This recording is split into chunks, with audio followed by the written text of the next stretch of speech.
are listening to Therapy Plus, a mental health podcast.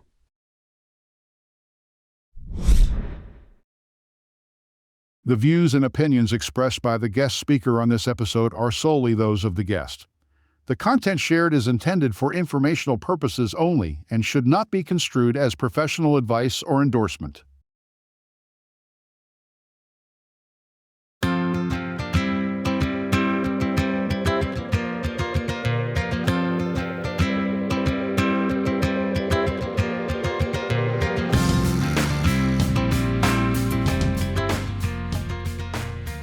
My name is Noora Niskanen, and I am an EMDR therapist in private practice here in New York City.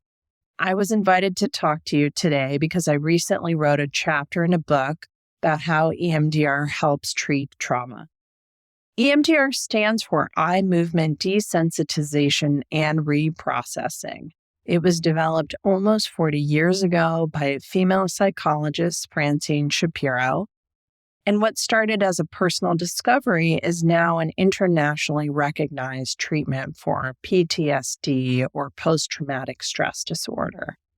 I wasn't always an EMDR therapist. About 8 years ago, I was working with a young woman who'd been sexually assaulted as a teenager. Just talking about her trauma week after week made her feel worse and worse. I had to do something more to help her. I explored different trauma treatment modalities and found that EMDR to be the most compelling. And so after becoming trained and certified, I used EMDR to help my patient reprocess her high school trauma. After that, she was able to make big changes in her life, including getting sober, going to graduate school, changing careers, and basically moving on with her life. In this episode, I want to answer some questions about trauma and EMDR. First, what is trauma? What are some of the ways that you can tell if your current symptoms could be linked to past trauma? How is EMDR developed? How does EMDR work? What are the benefits and limitations of EMDR? And I also want to share with you about how EMDR helped me. Let's talk about trauma. It comes from the Greek word meaning wound or hurt. It is an event that psychologically overwhelms a person's ability to cope. It is an event that is experienced as life-threatening. It can be a single incident like rape or a physical fight, house fire, a natural disaster, or it can be multiple incidents over a long period of time like childhood neglect, sexual abuse by a caregiver, growing up with alcoholic parents, domestic partner abuse. Complexity is the norm. Complexity is the norm. I have only had a couple people in the last 6 years where they only had one incident of trauma. So let's talk about PTSD and complex PTSD. PTSD affects nearly 4% of the world's population. PTSD is diagnosed 6 months following the trauma, and the symptoms include feeling like you relive the event over and over again in the present, even though it happened in the past. So you don't remember trauma, you relive it. You avoid anything associated with the traumatic event. You feel on edge all the time. You have trouble sleeping, easily startled or prone to sudden outburst, or you're kind of disassociated and shut down and numb and can't feel anything. Complex PTSD comes from a chronic exposure to trauma and leaves a bigger lasting wound than just PTSD. It also has an attachment component where there was someone that you loved or trusted who harmed you.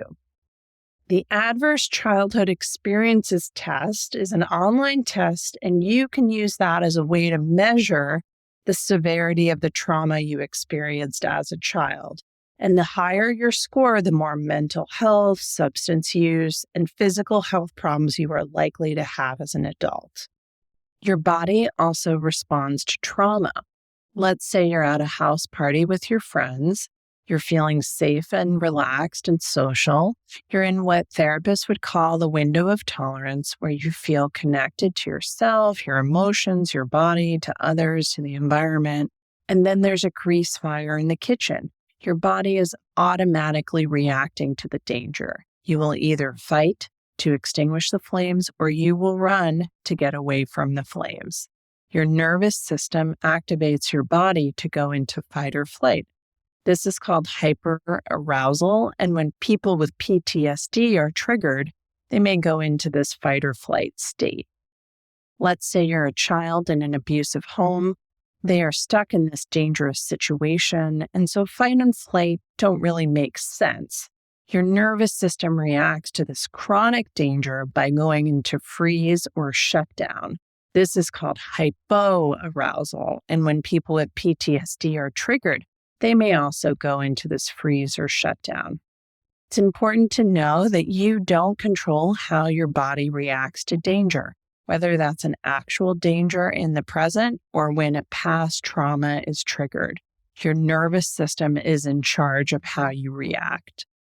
In addition, your attachment to your caregiver has to be maintained at all costs. Children are 100% dependent on their caregivers.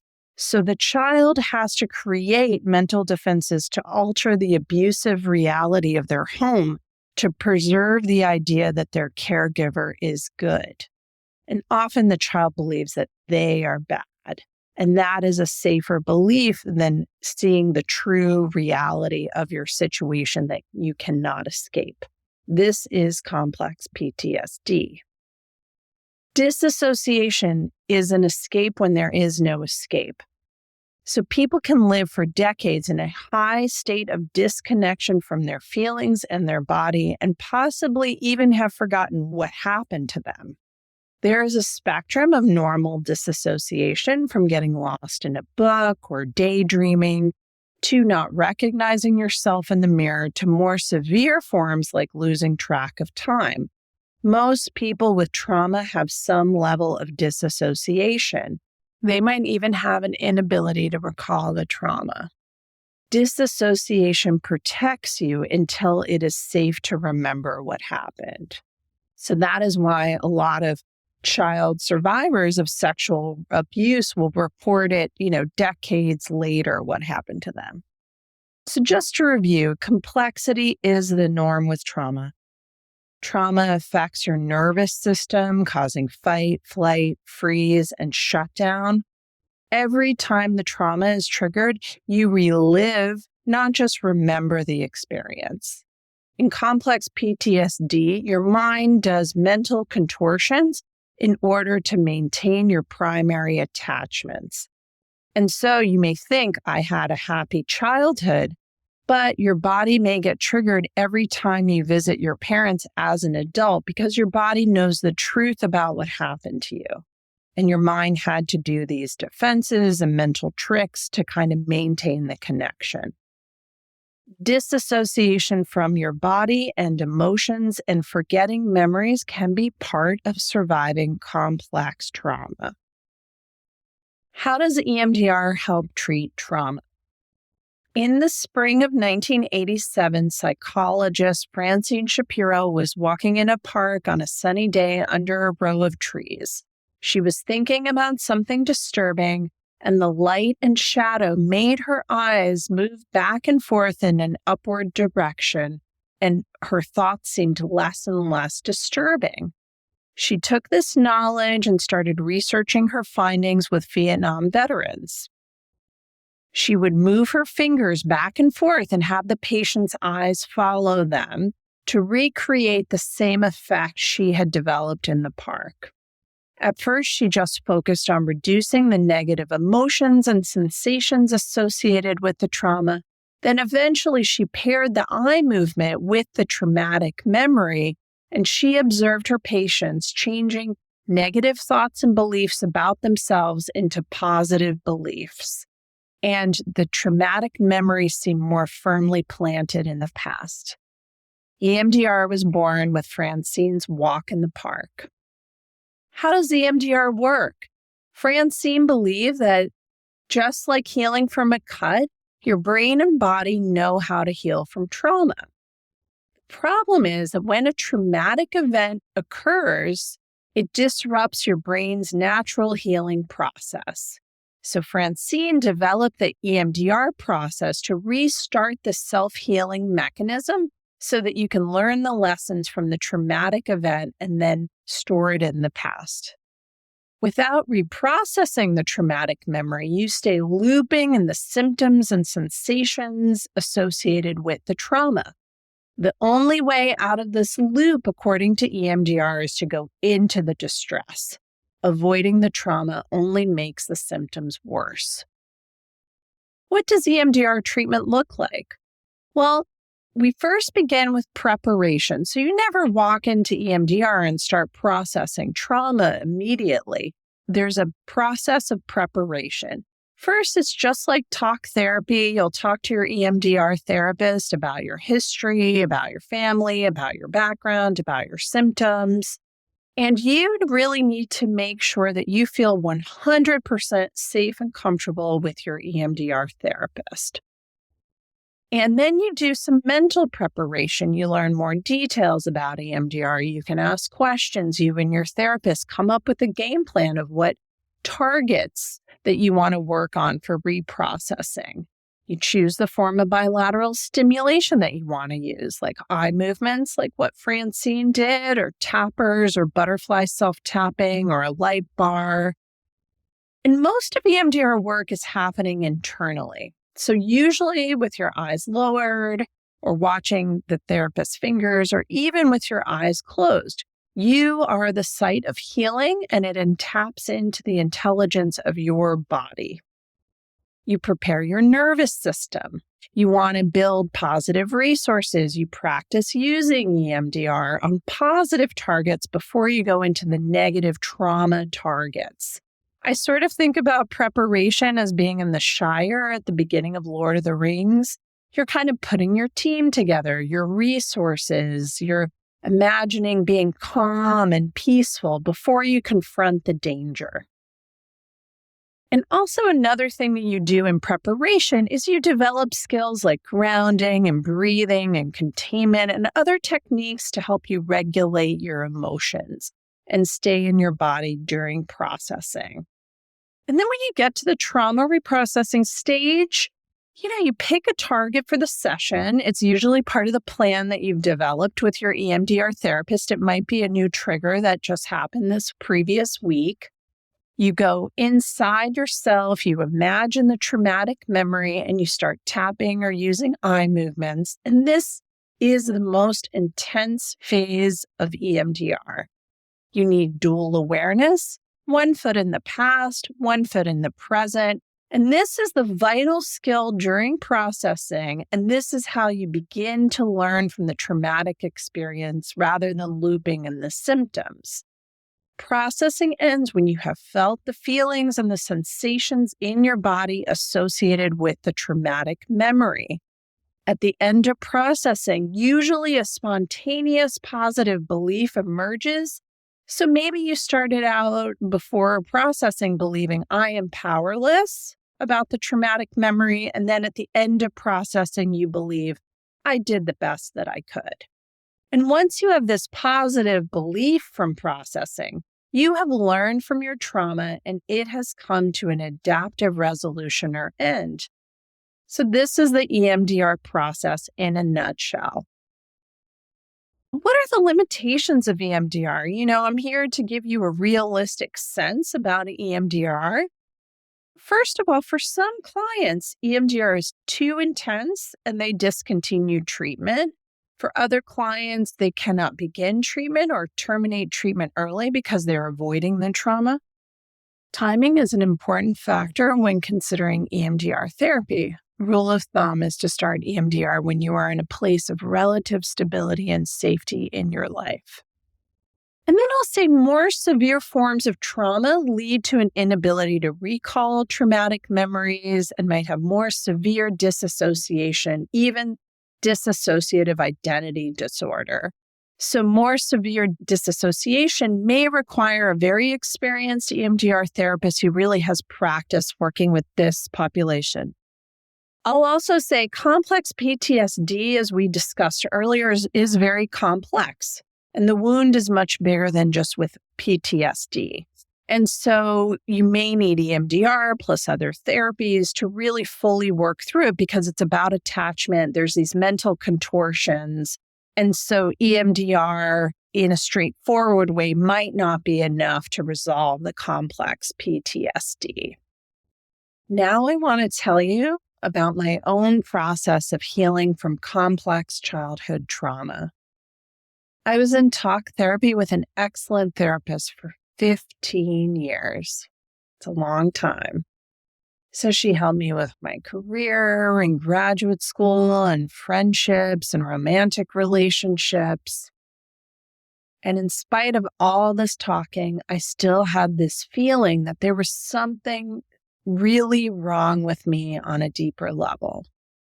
And I still had these physical symptoms like migraines and anxiety. There was no medical or physical reason for these symptoms. So I worked with a talented healer, and I began to really be able to connect my mind and my body enough to begin to remember the details about what happened to me as a child. Once I was able to think about the trauma and stay in my body without disconnecting, I started EMDR. It was extremely intense. I felt a lot worse before I felt better. There were days that I literally wanted to crawl out of my own skin. The symptoms were so bad. And even though I'm a therapist and had done all this talk therapy, I had no idea how disconnected I had been for most of my life. At the time, I had a loving partner who was really there for me and even would sometimes tell my EMDR therapist that we need to slow down. And so I would just really stress, you need help when you're doing this kind of heavy-duty trauma work. And I don't want to talk too much about the details of my trauma, but I will share that my childhood trauma happened in my family. And for many years as an adult, I struggled seeing my mother. I was angry with her. I would disconnect. When I saw her during the holidays, I would be triggered. I would avoid her. At points, I was estranged from her. And once I started remembering and knowing the truth, that even though my mother had been absent during my childhood, she was not an abuser. So once I remembered the trauma and who the perpetrators were, I was able to connect to my mother. And it was because I started telling her what happened to me, and her response was warm and empathetic and understanding. So she and I had a very long road to repairing our relationship. But for the last decade, she has listened and believed me. And now I have a mother for the first time in my life in my 50s.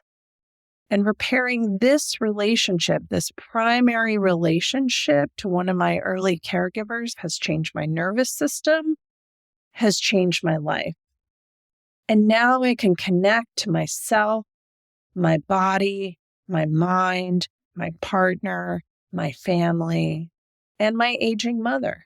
And that's what this process is about connecting and loving and being in the present. I wanted to share some resources with you. So first of all, you cannot heal from trauma on your own.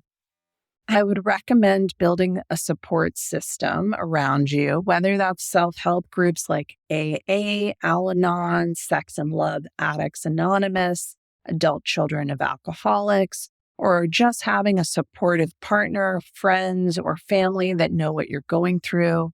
I recommend reading about trauma. The Body Keeps Score by Bessel van der Kolk, No Bad Parts by Richard Schwartz, Trauma and Recovery by Judith Herman.